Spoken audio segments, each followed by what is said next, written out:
दोस्तों सुबह ही सुबह दो खबरें गर्दिश में है। पहली खबर, रशिया का जो लूना 25 था, सुनने में आ रहा है कि वो क्रैश कर गया है। एक बड़ा सेटबैक हुआ है रशिया को। उनका जो ये जो ल्यूना 25 उनका क्रैश हो गया है, ल्यूना 25। और दूसरी खबर ये आई है, इसरो के चेयरमैन की चंद्रयान 3 को लेकर एक बहुत बड़ी स्टेटमेंट सामने आई है। उन्होंने ये बोला है कि विक्रम के अगर तमाम सेंसर्स भी फेल हो जाते हैं तो फिर भी उसे इस तरीके से डिजाइन किया गया है कि वो चंद्रयान 3 मून पर लैंड जरूर करेगा। इवन एग्जैक्ट डेट टाइम भी बता दिया गया है। चंद्रयान 3 ने एक मैसेज दिया है कि ऊपर मून पे एलियन दिखे हैं और वो एलियन जो है वो एक फोर्स बना रहे हैं और वो जमीन की तरफ जाने की कोशिश कर रहे हैं और वो लोग सिर्फ एक ही नारे लगा रहे हैं कि #PKMKB। तो इंडिया रूस के मुकाबले में अभी न्यू है, उसके पास इतना एक्सपीरियंस नहीं है। रूस is going to doing something very different क्योंकि उनका बैकअप अच्छा है। रशियन टेक्नोलॉजी तो ये इंडिया यूज कर रहा है। तो पाकिस्तान जो टेक्नोलॉजी यूज कर कोरियन और वो चाइनीज, तो अगर पाकिस्तान करता तो सक्सेसफुल हो जाता है। इंडिया का 50-50 चांस है, कोई चांसेस 100% नहीं कह सकते।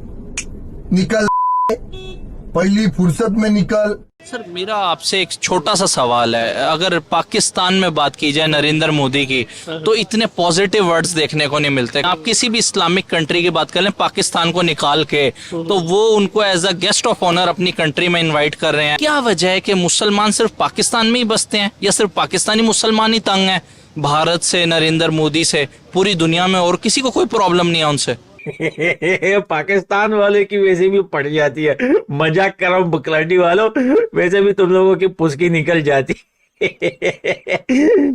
जय हिंद दोस्तों, जैसा कि आप लोग जानते ही होंगे कि चंद्रयान 3 23 अगस्त को चांद पर सॉफ्ट लैंड करेगा, लेकिन अभी इसरो ने टाइम भी रिवील कर दिया है कि 23 अगस्त की शाम को 6:04 में इंडियन स्टैंडर्ड टाइम के हिसाब से चांद पर लैंड करेगा। और इस समय रशिया के लूना 25 के क्रैश होने के बाद पूरी दुनिया की नज़रें चंद्रयान 3 पर ही टिक गई हैं।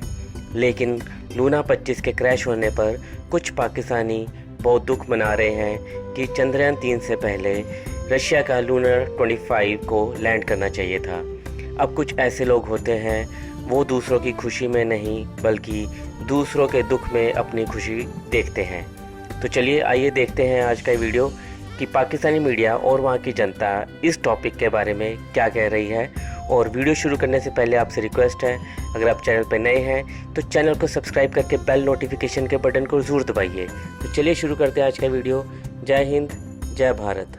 रशिया का जो लूना 25 था, सुनने में आ रहा है कि वो क्रैश कर गया है। यूरोप, यूक्रेन, अमेरिका ऐसा बोल रहा है। CNN और BBC ने कहा है, अभी तक रशिया ने अपडेट नहीं दिया।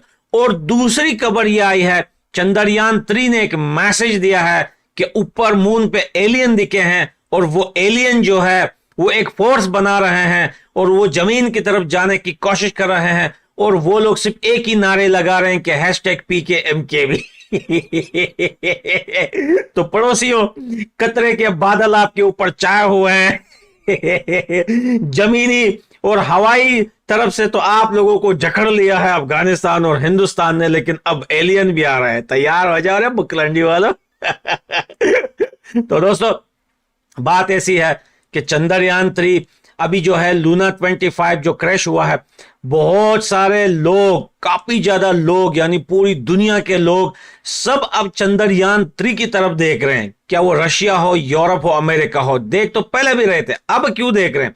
देखिए दोस्तों, सुनिए, अगर चंद्रयान 3 सॉफ्ट लैंडिंग कर लेता है तो लूना 25 अगर सोचो कि उसने क्रैश कर भी लिया है तो वो उसकी काफी ज्यादा मदद भी कर सकता है, अपडेट भी दे सकता है।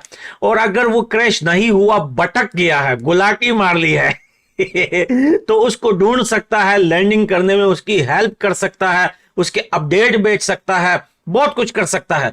चंद्रयान 3 की इतनी बड़ी कामयाबी पर अब क्या रिएक्शन है? जैसे चंद्रयान 2 पर हमने रिएक्शन दिया, कुछ लोगों ने मीम्स बनाए, इवन हमारे मिनिस्टर्स ने भी उसके ऊपर अजीब किस्म के रिएक्शन दिए। अब इस कामयाबी पर पाकिस्तान के लोग क्या रिएक्शन देते हैं? अभी एग्जैक्ट डेट, एग्जैक्ट टाइम बता दिया गया है कि 23 अगस्त 6:04 पे वो लैंडिंग करेगा मून के ऊपर। क्या कहेंगे उसकी कामयाबी को लेके, चंद्रयान 3 की कामयाबी को लेके, इंडिया की टेक्नोलॉजी को लेके? देखिए वो कम से कम ट्राई कर रहे हैं। असल में मसला ये है कि पाकिस्तान का और उनका अलमिया ये है कि हम जो हैं वो अभी तरक्की पजीर ही हैं। तरक्की पजीर इस वजह से हैं कि हमारे पास दूसरे कामों, अभी हम दूसरे कामों में लगे हुए अभी हैं। हम रोटी कपड़ा मकान में रोटी लगे, कपड़ा सीधी मकान, बात ही है। हाँ हाँ, उन कामों में लगे हुए हैं। अभी वो उन कामों से निकल चुके हुए हैं। ठीक है, मुझे ये बताएं आप एज ए पाकिस्तानी क्या कहेंगे जब चंद्रयान 2 उस तरीके से कामयाब नहीं हुआ, मतलब 100% सक्सेसफुल नहीं हुआ, तो पाकिस्तान में मीम बनाई गई, सोशल मीडिया पे ट्रेंड रहा कि भाई उन्होंने देखो क्या फायदा हुआ इतने पैसे लगाने का। तो अब चंद्रयान 3 जिस तरीके से ऑलमोस्ट कामयाबी की तरफ नजर आ रहा है, हमें समझ ले कामयाब हो चुका है, तो अब पाकिस्तान के लोग, पाकिस्तान की पब्लिक इस कामयाबी पे क्या कहना तो चाहेगी? ये जो लोग मीम बना रहे थे, इन्होंने क्या बना लिया है? हाँ, इन्होंने क्या बना लिया? अब हमारे यहाँ तक के मोटरसाइकिलों के जो स्पेयर पार्ट्स वगैरह हैं वो भी बाहर से हम इंपोर्ट कर रहे हैं। चाइना से ज्यादातर। ठीक है, चाइना से इंपोर्ट कर रहे हैं। हम एक बाइक असेंबल नहीं कर पा रहे यहाँ पे। ठीक है, गाड़ी असेंबल नहीं कर रहे। उन्होंने पिछले दिनों वो इलेक्ट्रिक कार भी असेंबल कर दी है, बिल्कुल इंडिया ने ऐसे ही की है। ठीक है, अब उन्होंने चंद्रयान 2 भेजा, उन्होंने कम से कम ट्राई तो की ना इस जगह पे। चंद्रयान 3 जैसे भेजा उसके ऊपर वो कामयाबी की तरफ जा रहे हैं। बिल्कुल, वो इस तरह 23 अगस्त को मुझे तो उम्मीद है कि इंशाल्लाह 23 अगस्त को वो ले आएंगे। और खुश होना चाहिए। और ये जो लोगों के दरमियान ये बगैरती फैलाते हैं कि जनाब इंडिया ने गलत कर दी, भाई इंडिया तरक्की कर रहा है क्योंकि वो मेहनत कर रहा है, हाँ, ऊपर जाएगा। और ये कहाँ पे रूल लिखा हुआ है कि सिर्फ मुसलमानों ने तरक्की करनी है? टेक्नोलॉजी के हवाले से अगर बात करें या आईटी सेक्टर की बात करें या स्पेस की बात करें, तो पाकिस्तान की क्या पोजीशन देख रही हैं आप? पाकिस्तान की अब सियासत पे बात कर ले। पाकिस्तान इतना भी ऊपर नहीं गया कि मैं आईटी की बात करूं या टेक्नोलॉजी की बात करूं। क्या वजह है? करप्शन से बाहर नहीं ना आ रहे। जिस बंदे का जिथे दाल लगता ला लेंदा है। जब तक ईमानदार नहीं होंगे, करप्शन खत्म नहीं करेंगे, तब तक हम लोग प्रोग्रेस नहीं हो सकते, आगे नहीं बढ़ सकते। बड़े अफसोस की बात है ये। प्रोस्पेरिटी हमें तब तक नहीं मिलेगी जब तक हम अपना दाल लगाना नहीं बंद करेंगे। अफसोस की बात तो है ही। अगर हम अपने नेबर कंट्री की बात करें, इंडिया की बात करें, वो टेक्नोलॉजी वाइज देखा जाए, आईटी सेक्टर वाइज देखा जाए, बल्कि स्पेस की बात करें तो वो इस टाइम बहुत तेजी से ग्रो करता हुआ दिखाई दे रहा है। ऐसा ही है, पॉपुलेशन ज्यादा है, कंपटीशन ज्यादा है। जब कंपटीशन ज्यादा होता है तो फिर रिजल्ट्स भी अच्छे आते हैं। सर मेरा आपसे एक छोटा सा सवाल है, अगर पाकिस्तान में बात की जाए नरेंद्र मोदी की, तो इतने पॉजिटिव वर्ड्स देखने को नहीं मिलते। कहा जाता है कि मुसलमानों पे बड़ा जुल्म और सितम हुआ, लेकिन वही अगर मैं सऊदी अरब की बात कर लूँ, आप यूएई की बात कर लें, आप किसी भी इस्लामिक कंट्री की बात कर लें, पाकिस्तान को निकाल के, तो वो उनको as a guest of honour अपनी कंट्री में इन्वाइट कर रहे हैं, सिविल अवार्ड से नवाज रहे हैं। क्या वजह है कि मुसलमान सिर्फ पाकिस्तान में ही बसते हैं, या सिर्फ पाकिस्तानी मुसलमान ही तंग हैं भारत से, नरेंद्र मोदी से? पूरी दुनिया में और किसी को कोई प्रॉब्लम नहीं है उनसे?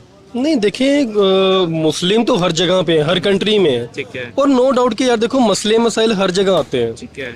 लेकिन एज कंपेरेटिवली अगर मैं बात करूँ ना पाकिस्तान की, ठीक है। तो अदर ममालिक हैं वो मतलब कि इंसानों को ना एक दर्जा देते हैं। ठीक है। मुस्लिम्स हैं या कोई और रिलीजन से ताल्लुक़ रखते हैं, वो सबको इक्वली मतलब कि लेके चलते हैं। नो डाउट मसले मसाइल होते हैं, हर जगह पे होते हैं। अमेरिका का सदर जो है वो अगले इलेक्शन में जो मोस्ट फेवरेट जा रहा है विवेक, उसका ताल्लुक भी इंडियन ओरिजिन से है। यूके का देख लें ऋषि सनक, वो भी एक इंडियन ओरिजिन है। कहाँ कहाँ इंडियन नहीं है? मेरे ख्याल से हर जगह पे इस टाइम इंडियन बैठे हुए हैं। कोई एक पाकिस्तानी आप बताना चाहेंगे जहाँ पे हम रिप्रेजेंट कर रहे हो अपने आप को? मुझे नहीं लगता। क्या वजह है सर? मतलब अफसोस की मुकाम नहीं है ये? जाहिर सी बात है,